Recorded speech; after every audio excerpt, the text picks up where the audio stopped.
को सप्रेम हरि शरणम। आज फिर से हाजिर हैं हम एक बहुत ही सुंदर से खूबसूरत से विषय को लेकर के।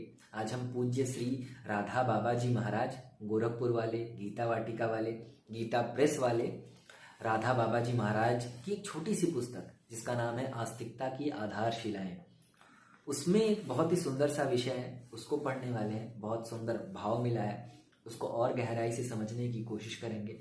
आज के शब्दकोश के आधार पर मैं भी अपनी कुछ बातों को जोड़ करके इसे और स्पष्ट करने की कोशिश करूंगा।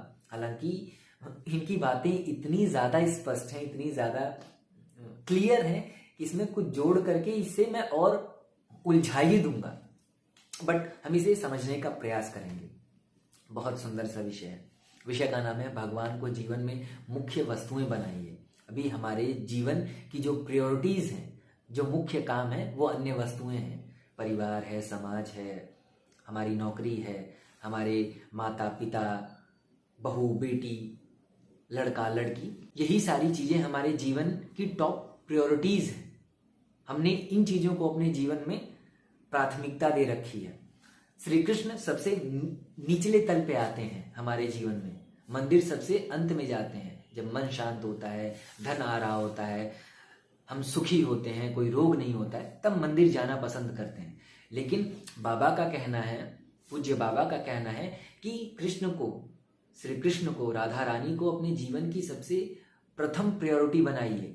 अपने जीवन की सूची में, अपने दिन की सूची में, अपने दिनचर्या की सूची में उन्हें सबसे ऊपर रखिए, ताकि उनकी छत्र छाया में ये सारे काम आपके सही ढंग से हो सके। उन कामों में भगवत बुद्धि आए, उन कामों को आप सेवा भाव से कर सकें। सबसे प्रथम वो हैं, सबसे ऊपर वो हैं, और उनकी छत्र छाया में आप नौकरी कर रहे हो, आप परिवार की जिम्मेदारियों को निभा रहे हो, आप अन्य सेवाएं कर रहे हो। सारी सेवाएं, ये सारे कर्म भगवत बुद्धि से जुड़ जाते हैं, भगवान को पाने का जरिया बन जाते हैं। पढ़ने की कोशिश करता हूँ, इसे हम समझने की कोशिश करेंगे। जो हो रहा है वह ठीक हो रहा है, यूं समझकर सदा निश्चिंत रहना चाहिए। एक क्षण के लिए भी अपना लक्ष्य नहीं भूलना चाहिए। मुझे इस जीवन में भगवान के पास पहुंचना है। अगर इस बात को कभी ना भूलेंगे तो फिर अपने आप जीवन की सारी चेष्टाएं भगवान के लिए होने लगेंगी। वस्तुतः यहाँ का कोई भी पदार्थ हमें इसलिए साथ में रखना चाहिए कि उसके सहयोग से भगवान के मार्ग में अधिक से अधिक बढ़ा जा सके।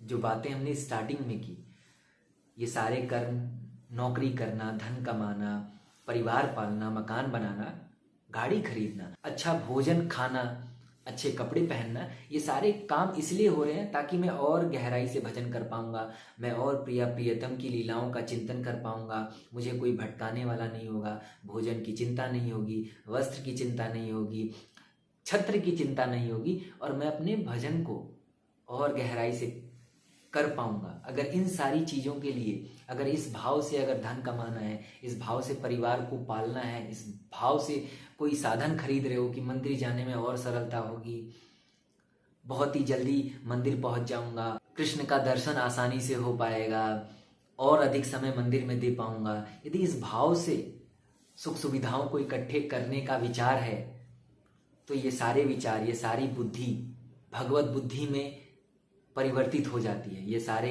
काम आपको मोक्ष प्राप्ति के लिए सहायक बन जाते हैं। जो पदार्थ हमें भगवान से अलग हटाते हों वह तो सर्वथा त्याज्य हैं, चाहे वह कितना ही प्रिय क्यों ना हो। अक्सर हम अपनी प्रिय वस्तु के लिए, अपने प्रिय मित्र के लिए, अपनी प्रिय प्रेमिका प्रेमी के लिए भगवान तक को त्याग देते हैं। लेकिन यहाँ पर बाबा का कहना है, यदि जीवन की सबसे सर्वश्रेष्ठ वस्तु को यदि आप अपने जीवन में जगह देना चाहते हैं, वो है श्री कृष्ण, वो है भगवत प्राप्ति, वो है भगवत प्रेम, वो है भगवत बुद्धि, तो इसके लिए अपनी प्रिय से प्रिय वस्तु, व्यक्ति को त्यागना पड़ेगा। यहाँ तक कि ग्रंथों में ये तक कहा गया है कि यदि आप भगवत प्राप्ति के लिए एकदम उत्कंठित हैं, मन एकदम व्याकुल हुआ जा रहा है, झरझर झरझर आंसू बह रहे हैं, कृष्ण की लीलाओं में प्रवेश हो चुका है आपको, तो उस अवस्था पर अपने माँ बाप माता पिता तक को भी छोड़ना उचित है। हमें अपनी छोटी छोटी वस्तुओं से कितनी गहरी आसक्ति हो जाती है। नई गाड़ी खरीद लेते हैं, उस पर कोई स्क्रैच मार देता है, नया घर खरीद लेते हैं, उसमें कुछ दिक्कत हो जाती है, नई प्रेमिका है, और भी जैसे हमने अपनी सुख सुविधाओं के सामान खरीद लिए हैं, जब उनको तकलीफ होती है, वो कहीं से टूटते हैं, वो कहीं से फटते हैं, जब हमारे अनुकूल काम नहीं हो रहा होता है तो कितनी व्याकुलता होती है, कितना गुस्सा, कितना क्रोध आता है। बल्कि मंदिर की यदि कोई मूर्ति टूट जाए तो उतनी तकलीफ नहीं होती है जितनी हमारी एक छोटी सी घड़ी टूट जाने पर, एक छोटी सी प्रिय वस्तु टूट जाने पर जितनी तकलीफ होती है, उतनी तकलीफ हमें कृष्ण के ना मिलने से नहीं होती है, उतनी व्याकुलता हमें कृष्ण के ना मिलने से नहीं होती है, मंदिर जाने से नहीं होती है।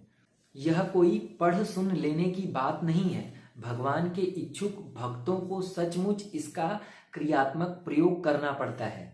अवश्य ही भगवान परम दयालु हैं और वे अपने ऊपर निर्भर करने वाले भक्त की सब प्रकार सहायता ही करते हैं, किंतु कभी कभी प्रेम परीक्षा के लिए ऐसा अवसर भी मिला देते हैं जब भक्तों को एक ओर भगवान और दूसरी ओर प्रलोभन, इन दोनों में से किसी एक पथ को चुनना पड़ता है। भगवान के विश्वासी भक्त तो सारे जगत का ऐश्वर्य ठुकराकर भगवान को वरण करते हैं। अतः आपको भी सदा सावधान रहना चाहिए, जिससे भगवान ही जीवन में मुख्य वस्तु हो और उनके लिए यदि आवश्यकता हो तो सब कुछ छोड़ दिया जाए। तो बाबा के कहने का तात्पर्य यही है कि अभी हमारे जीवन की जो सबसे प्रथम प्राथमिकता है वो हमने वस्तुओं को, वासनाओं को, कामनाओं को, इनको दे रखी है। लेकिन जब हमारे जीवन की प्रथम प्राथमिकता राधा रानी श्री कृष्ण बन जाते हैं, वो हमारे जीवन की सूची में सबसे प्रथम हो जाते हैं, तो उनको पाना और सरल हो जाता है।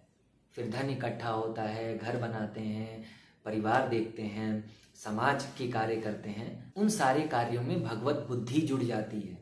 और बाबा का कहना है कि एक समय ऐसा आता है कि जब भक्त को संसार की वस्तुएं, भौतिक वस्तुएं और भगवान के बीच में किसी एक को चुनना पड़ता है। एक ऐसा समय आता है जहाँ पर संसार भी खींचता है और श्री कृष्ण भी खींच रहे होते हैं।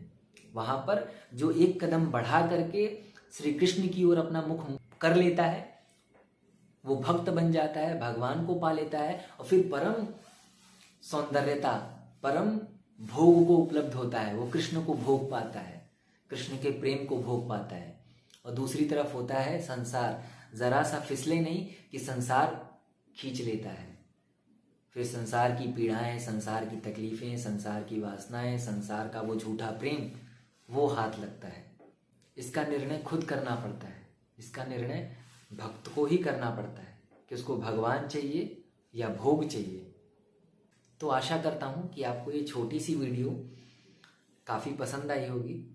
हम फिर से हाजिर होंगे इसी तरीके से छोटे छोटे विषय लेकर के। तब तक के लिए हरे कृष्ण।